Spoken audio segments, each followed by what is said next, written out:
Just imagine మీకు ఒక YouTube channel ఉంది. మీ దగ్గర బెట్టింగ్ యాప్ ప్రమోట్ చేయమని చెప్పి ఒక స్పాన్సర్ వచ్చాడు. జస్ట్ ఒక 1 మినిట్ వీడియో చేస్తే 10 లక్షలు ఇస్తా అంటున్నాడు. చేస్తే 10 లక్షలు వస్తాయి, కానీ మన ఆడియన్స్ కి లాస్ వస్తుంది. మీ బ్రాండ్ ఇమేజ్ కూడా స్పాయిల్ అవుతుంది. అలానే చెయ్యకపోతే 10 లక్షలు పోతాయి. సో చెయ్యాలా వద్దా అనే మీ మైండ్ లో ఏదైతే ఇప్పుడు గొడవ నడుస్తుంది కదా, దాన్నే కాన్ఫ్లిక్ట్ అంటారు. ఇలాంటి ఎన్నో కాన్ఫ్లిక్ట్స్ మన మైండ్ లో డైలీ బేసిస్ లో నడుస్తూనే ఉంటాయి. దాని వల్ల ఎప్పుడు మన మైండ్ ఏదో ఒక కాన్ఫ్లిక్ట్ వల్ల ఆక్యుపై అయి ఉంటుంది. దాన్ని మెంటల్ క్లటర్ అంటారు. ఈ ప్రాబ్లం ఎంత సీరియస్ అంటే దీని వల్ల మీరు ఇమోషనల్లీ డ్రైన్ అయిపోతారు. ఇంకా మీరు మీ గోల్స్ నుంచి డిస్ట్రాక్ట్ అయిపోతారు. మీలో స్ట్రెస్ అండ్ యాంగ్జైటీ కూడా పెరిగిపోతుంది. మీ ప్రాబ్లమ్ సాల్వింగ్ ఎబిలిటీ ఇంకా ఫోకస్ కూడా తగ్గిపోతుంది. ఇంకా మీ డెసిజన్ మేకింగ్ అనేది పూర్తిగా తగ్గిపోతుంది. ఇంకా మీతోని మీరు ఎప్పుడు నెగటివ్ గానే మాట్లాడడం స్టార్ట్ చేస్తారు. లైఫ్ లో ఎంతో పైకి వెళ్ళాలనుకున్న మీరు మీకు తెలియకుండానే కిందికి వెళ్ళిపోతుంటారు. సో ఈ రోజు మనం ఈ కాన్ఫ్లిక్ట్ ని బ్రేక్ డౌన్ చేద్దాం. ఇంత పెద్ద ప్రాబ్లం కి సొల్యూషన్ మనం ఈ రోజు వీడియోలోనే ఫైండ్ అవుట్ చేద్దాం. ట్రస్ట్ మీ, వీడియో తర్వాత మీ మైండ్ కంప్లీట్ గా డీక్లటర్ అయిపోతుంది. సో అస్సలు లేట్ చేయకుండా ఫుల్ ఆన్ ఎనర్జీతో చలో షురూ చేద్దాం. Welcome to critics TV. మన మైండ్ లో 2 డిఫరెంట్ స్ట్రాంగ్ డిజైర్స్ ఒకేసారి ఒకే టైంలో ఎగ్జిస్ట్ చేస్తే దాన్ని కాన్ఫ్లిక్ట్ అంటారు. ఈ కాన్ఫ్లిక్ట్ అనేది వీక్నెస్ కాదు, అలానే కన్ఫ్యూజన్ కూడా కాదు. మన బ్రెయిన్ పని చేసే విధానాన్ని కాన్ఫ్లిక్ట్ అంటారు. అంటే మన నర్వస్ సిస్టమ్ కాన్స్టెంట్ గా పొటెన్షియల్ అవుట్కమ్స్ ని ఇవాల్యుయేట్ చేస్తూ ఉంటుంది. Like pleasure versus pain, safety versus growth, belonging versus freedom. అలా ఆపోజిట్ ఫోర్సెస్ ఒకే టైంలో యాక్టివేట్ అయినప్పుడు కాన్ఫ్లిక్ట్ అనేది పుడుతుంది. ఈ కాన్ఫ్లిక్ట్స్ లో 2 కేటగిరీస్ ఉంటాయి. ఎక్స్టర్నల్ కాన్ఫ్లిక్ట్, మనం బయట చూస్తూ ఉంటాం. 2 డిఫరెంట్ గ్రూప్స్ మధ్యలో, 2 డిఫరెంట్ ఐడియాలజీస్ మధ్యలో ఎప్పుడు కాన్ఫ్లిక్ట్స్ నడుస్తూ ఉంటాయి. దాన్ని ఎక్స్టర్నల్ కాన్ఫ్లిక్ట్స్ అంటారు. ఈ కాన్ఫ్లిక్ట్స్ ని మనం అవాయిడ్ చేయలేం. ఎందుకంటే భూమి మీద మనుషులున్నన్ని రోజులు కాన్ఫ్లిక్ట్స్ నడుస్తూనే ఉంటాయి. రిలీజియన్ పేరుతో, కలర్ పేరుతో, జెండర్ పేరుతో, వాట్ ఎవర్ ఇట్ ఈస్, మనుషులున్నన్ని రోజులు కాన్ఫ్లిక్ట్స్ ఖచ్చితంగా ఉంటాయి. ఇన్ఫాక్ట్ యానిమల్స్ కూడా టెరిటరీ కోసం, ఫుడ్ కోసం, సర్వైవల్ కోసం ఫైట్ చేస్తూనే ఉంటాయి. అందుకే మనం కాన్ఫ్లిక్ట్ ఫ్రీ వరల్డ్ ని ఎక్స్పెక్ట్ చేస్తున్నామంటే సైకలాజికల్లీ మనం ఇంకా మెచ్యూర్ అవ్వాలి లేదని అర్థం. ఇది కొంచెం హార్ష్ అయినా ఇదే రియాలిటీ. మీరు ఒక్కసారి ఆలోచించి చూడండి. థౌజండ్స్ ఆఫ్ ఇయర్స్ నుంచి మా రిలీజియన్ గొప్ప రిలీజియన్ అని కొట్టుకుంటున్నారు, ఒకరినొకరు చంపుకుంటున్నారు, కానీ ఇప్పటి వరకు ఒక కన్క్లూజన్ కి రాలేదు. ఈ గొడవలు, ఈ ఎక్స్టర్నల్ కాన్ఫ్లిక్ట్స్ ఎప్పటికీ ఆగవు. ఇంకా ఇవి మన చేతిలో లేదు. నెక్స్ట్ ఇంటర్నల్ కాన్ఫ్లిక్ట్, ఇది అసలైన ప్రాబ్లం. ఈ సఫరింగ్ మీ హెడ్ లోపల స్టార్ట్ అవుతుంది. నేను ఇలా ఉండాల్సింది కానీ ఇలా ఉన్నాను, ఇది రాంగ్, అది రైట్, నా దగ్గర ప్రెసెంట్ ఇది ఉంది కానీ నాకు అది కావాలి, వాడు నన్ను అది అన్నాడు, నేను వాడిని ఏం అనలేదు, ఇది చెయ్యాలా వద్దా, ఇది తినాలా వద్దా, ఇది చేస్తే వాళ్ళేమనుకుంటారేమో, ఇప్పుడు ఇది చేస్తే అవతల వాళ్ళు ఏమనుకుంటారేమో. ఇలాంటి ఎన్నో కాన్ఫ్లిక్ట్స్ ప్రతి రోజు మన మైండ్ లో నడుస్తూనే ఉంటాయి. ఈ ఇంటర్నల్ వారే మన ఎనర్జీని కంప్లీట్ గా డ్రైన్ చేసేస్తుంది. సడన్ గా మీ లైఫ్ ఏదో హార్డ్ గా మారిపోయిందని మీరు డైలీ టైర్డ్ గా ఫీల్ అవ్వట్లేదు. మీ మైండ్ డివైడ్ అయిపోయింది కాబట్టి మీరు డైలీ మెంటల్లీ టైర్డ్ గా ఫీల్ అవుతున్నారు. చాలా మందికి అసలు వాళ్ళ మైండ్ లో కాన్ఫ్లిక్ట్స్ ఎందుకు నడుస్తాయో కూడా తెలియదు. ఫర్ ఎగ్జాంపుల్, చిన్నప్పటి నుండి కోపం మంచిది కాదని మనకు నేర్పిస్తుంటారు. ఇంకా మనం కూడా కోపం వచ్చినప్పుడల్లా దాన్ని లోపలే సప్రెస్ చేసేస్తాం. ఇమోషన్స్ ని సప్రెస్ చేస్తే అవి మాయం అయిపోవు, లోపలనే ఉండిపోతాయి. తర్వాత ఫ్యూచర్ లో స్ట్రెస్ రూపంలో, యాంగ్జైటీ రూపంలో, బాడీ టెన్షన్ రూపంలో, అసలు ఎవరికి ఎక్స్ప్లెయిన్ చేయలేని డిస్కంఫర్ట్ రూపంలో బయటికి వస్తాయి. ఇలా లోపల కాన్ఫ్లిక్ట్స్ ఉన్న బయటికి కనిపించలేని కాన్ఫ్లిక్ట్స్ ని అన్కాన్షియస్ కాన్ఫ్లిక్ట్స్ అంటారు. మీరు అన్ఈజీగా ఫీల్ అవుతున్నారు కానీ ఎందుకో మీకు తెలియదు. డీప్ గా వెళ్లి చూస్తే ప్రతి కాన్ఫ్లిక్ట్ కి ఏదో ఒక కాజ్ ఖచ్చితంగా ఉంటుంది. అదే ఫియర్ అండ్ డిజైర్. ఇక్కడ అందరు మిస్ అయ్యే హార్ష్ ట్రూత్ ఏంటో తెలుసా? ఈ ఫియర్ అండ్ డిజైర్ అనేది ఒకే కాయిన్ కి 2 సైడ్స్ అని అందరు మర్చిపోతారు. మనం కోరుకున్నది దొరకదేమో అనే కదా మనం భయపడతాము. అలానే మన దగ్గర ఉన్నది ఎక్కడ పోతాదనే కదా మనం భయపడతాము. ఈ కాన్ఫ్లిక్ట్సే కదా ఎప్పుడు మన మైండ్ లో నడిచేవి.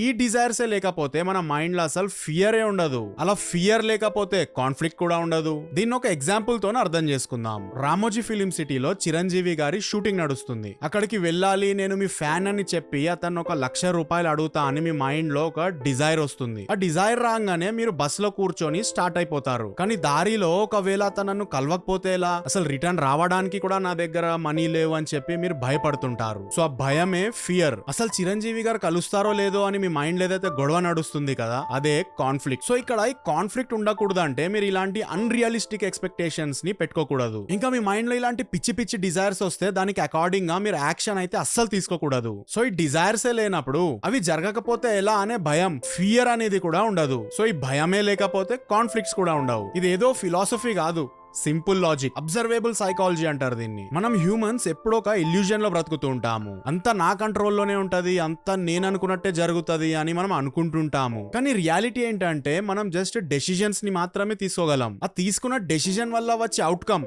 అంటే రిజల్ట్ మన చేతుల్లో ఉండదు. ఇది వేల సంవత్సరాల కింద మన భగవద్గీతలో కూడా రాసి ఉంది. కర్మణ్యేవాధికారస్తే మా ఫలేషు కదాచన. దీన్ని ఇంగ్లీష్ లో ట్రాన్స్లేట్ చేస్తే you have a right to perform your prescribed duties but you are not entitled to the fruits of your actions.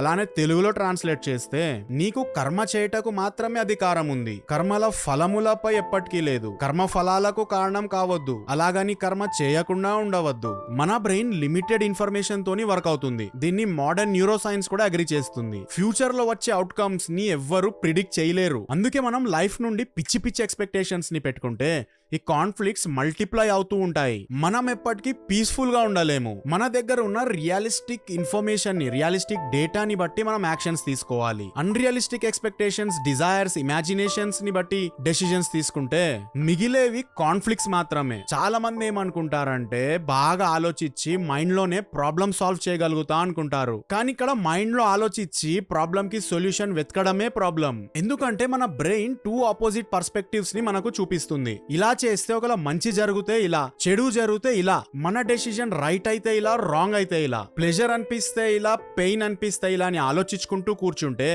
మన మైండ్ ఒక థాట్ నుంచి ఒక థాట్ కి, ఒక సినారియో నుంచి ఇంకో సినారియోకి, ఒక పాసిబిలిటీ నుండి ఇంకో పాసిబిలిటీకి మూవ్ అవుతూనే ఉంటుంది. అలా మీ మైండ్ లో గొడవ స్టార్ట్ అయిపోతుంది. ఇక్కడ ప్రాక్టికల్ ట్రూత్ ఏంటంటే మీరు బయట ప్రపంచంలో జరిగే ఎక్స్టర్నల్ కాన్ఫ్లిక్ట్స్ ని ఆపలేరు. అలానే మీరు తీసుకున్న డెసిజన్స్ కి అవుట్కమ్స్ మీకు అనుకూలంగా కూడా మీరు డిసైడ్ చేయలేరు. అందుకే మీ లైఫ్ లో మీ ప్రిన్సిపల్స్ ని మీరు ముందే డిసైడ్ చేసి పెట్టుకోవాలి. అంటే మీ డూస్ అండ్ డోంట్స్ ని ముందే డిసైడ్ చేసి పెట్టుకోవాలి. లైక్ నేను బెట్టింగ్ యాప్స్ ని ప్రమోట్ చేయను, ఇది నా లైఫ్ లో పెట్టుకున్న ప్రిన్సిపల్. నో అంటే నో, అంతే. ఇంకా అక్కడ నుంచి 10 లక్షలు వచ్చినా 10 కోట్లు వచ్చినా నా ఆన్సర్ నో అంటే నో. ఇంకా దాన్ని ప్రమోట్ చెయ్యాలా వద్దా అనే రెండో ఆలోచన కూడా ఉండదు. సో ఈ డూస్ అండ్ డోంట్స్ మీవి క్లియర్ గా లేకపోతే అక్కడ 10 లక్షలు ఇస్తున్నాడు కదా జస్ట్ ఒక్కసారి చూద్దామని మన మైండ్ అక్కడే తిరుగుతూ ఉంటుంది. ఇలా కాన్ఫ్లిక్ట్స్ ఎప్పటికీ ఎండ్ అవ్వవు. Life long yes no maybe లోనే స్ట్రక్ అయి ఉంటాం. అందుకే మీరు కూడా కాన్ఫ్లిక్ట్స్ లేకుండా ప్రశాంతంగా బ్రతకాలనుకుంటే మీ లైఫ్ లోని ప్రిన్సిపల్స్ ని క్లియర్ గా డిఫైన్ చేసుకోవాలి. మీ డూస్ అండ్ డోంట్స్ ని క్లియర్ గా డిసైడ్ చేసుకోండి. కావాలంటే ఎక్కడైనా రాసి పెట్టుకోండి. ఫర్ ఎగ్జాంపుల్ మీకు ఆల్కహాల్ అంటే ఇష్టం లేకపోతే నో అంటే నో అని రాసుకోండి.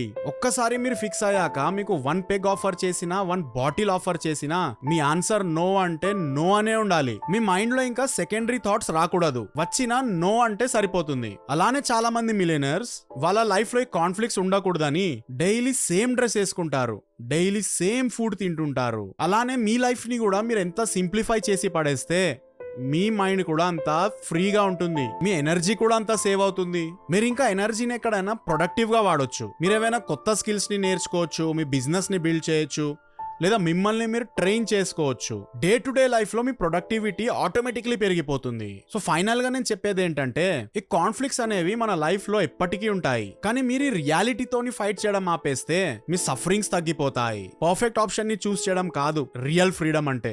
ఏం జరిగినా సరే నేను ఫేస్ చేయగలుగుతా, నేను హ్యాండిల్ చేయగలుగుతా, నా దగ్గర ప్రాక్టికల్ డేటా అండ్ ఇన్ఫర్మేషన్ ఉందనే మీ కాన్ఫిడెన్సే అసలైన ఫ్రీడమ్. మిమ్మల్ని ఏదో మోటివేట్ చేయడానికి నేను ఇలాంటి వీడియోస్ చేయట్లేదు. ఇలాంటి రియాలిటీ బేస్డ్ వీడియోస్ చేస్తే వ్యూస్ రావు, జనరల్ గా ఆడియన్స్ చూడడానికి ఇష్టపడదని నాకు తెలుసు. బట్ స్టిల్ చూసే కొందరి సైకలాజికల్ లెవెల్ ని నెక్స్ట్ లెవెల్ కి తీసుకెళ్దామని ఇలాంటి వీడియోస్ ని చేస్తున్నాను. ఐ హోప్ ఈ వీడియో చూసిన తర్వాత మీ లైఫ్ లోని మీ కాన్ఫ్లిక్ట్స్ ని ఎలా డీల్ చేయాలో మీరు నేర్చుకున్నారని అనుకుంటున్నాను. మీకేమైనా డౌట్స్ ఉన్నా, నాతోనేమైనా డిస్కస్ చేయాలనుకున్నా మీరు కమెంట్ సెక్షన్ లో నాతో డిస్కస్ చేయొచ్చు. ఇంకా మీకు ఈ సిరీస్ నచ్చుతుందా లేదా, మీ లైఫ్ లో ఏమైనా చేంజెస్ వస్తున్నాయా లేదా, మీ లైఫ్ ని చూడడానికి మీకు కొత్త పర్స్పెక్టివ్ దొరికిందా లేదా, ఇలాంటివి తెలుసుకోవాలని నాకు చాలా ఉంటుంది. ఎందుకంటే నాకు ఇది వన్ సైడ్ కమ్యూనికేషన్ కదా, ఎప్పుడు నేనే మాట్లాడాలి, మీ సైడ్ నుండి కూడా వినాలని నాకు ఉంటది. నేను మళ్ళీ ఇంకో మైండ్ బెండింగ్ వీడియోతో మీ ముందుకు వస్తాను. Till then thanks for loving. నా పేరు కెవిన్. జై హింద్. నెక్స్ట్ వీడియోలో ఈ యూనివర్స్ అంతా ఏ టైం పైన డిపెండ్ అయి నడుస్తుంది. మనం 24 hours is equal to 1 day అనే టైంలో జీవిస్తున్నాము. కానీ గెలాక్సీస్, ఈ నక్షత్రాలు ఏ టైం కి అకార్డింగ్ గా నడుస్తున్నాయి. నువ్వు సినిమాలో మునిగిపోయినప్పుడు 3 గంటలు నీకు తెలియకుండానే గడిచిపోతాయి. కానీ నువ్వు ట్రాఫిక్ లో సిగ్నల్ దగ్గర నిల్చున్నప్పుడు ఒక్కో సెకండ్ ఒక గంటలాగా అనిపిస్తుంది. సో ఇప్పుడు నా క్వశ్చన్ ఏంటంటే, ఇక్కడ టైం నెమ్మదిగా నడుస్తుందా లేదా నీ ఎక్స్పీరియన్స్ మారుతుందా? మనం ఈ టైంలో బ్రతుకుతున్నామా లేదా మనం అనుకునే ఈ టైం మనలో నుండి పుట్టిన ఒక భ్రమ మాత్రమేనా? ఈ క్వశ్చన్ కి సమాధానం మనకు చిన్నప్పటి నుండి ఎవ్వరు చెప్పలేదు. అందుకే ఈ రోజు మనం టైం ని డీకోడ్ చేయబోతున్నాము.